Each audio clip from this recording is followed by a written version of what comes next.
সুউচ্চ কাঠামো আর পেটা লোহার শক্ত ঝালাইয়ে গুস্তাভে আইফেলের হাত ধরে তৈরি প্যারিসের আইফেল টাওয়ার। প্রায় 18,500 টুকরো ছোট বড় লোহার সমন্বয়ে সৃষ্ট এই টাওয়ারটি তৈরির পর থেকে গেল 40 বছরের বেশি সময় ধরে ছিল ফ্রান্সের সর্বাধিক পরিচিত প্রতীকগুলোর মধ্যে অন্যতম। এবার সেই আইফেল টাওয়ারের সামনে এলো প্রতীকটির ছোট ভার্সন, যার নাম আইফেলা টাওয়ার। 32 মিটার লম্বা আর 23 টন ওজনের এই আইফেলা টাওয়ারটি যেন আইফেল টাওয়ারেরই একটি প্রতিচ্ছবি।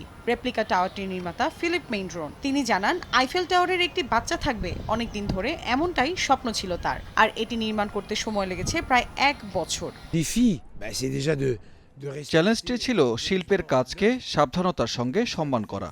এর অর্থ হলো ধাতব উপাদান, অনুপাত সবকিছু হুবহু মিলে যেতে হবে আগের সৃষ্টির সঙ্গে। শুধু তাই নয়, রাতের বেলা কাজগুলো শেষ করতে হয়েছে যাতে দিনের বেলা সবাইকে চমকে দেয়া যায়।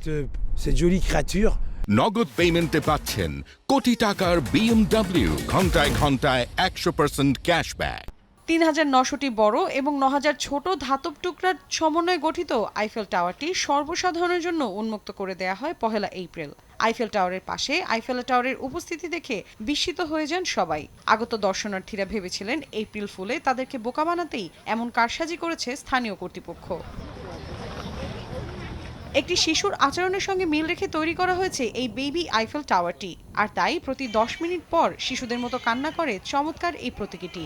সঙ্গে সঙ্গেই তাকে শান্ত করতে ভেতর থেকে I am here, everything is okay বাক্যটি শোনা যায়। লাস ভেগাস থেকে শুরু করে শেনজেন পর্যন্ত 50টিরও বেশি রেপ্লিকা আইফেল টাওয়ার রয়েছে পুরো বিশ্বজুড়ে। ফিলিপ মেইনড্রনের বানানো আইফেলা টাওয়ারটি ফ্রান্সের প্যারিসে 2 সপ্তাহ প্রদর্শনের পর নিয়ে যাওয়া হবে দেশটির বাইরে।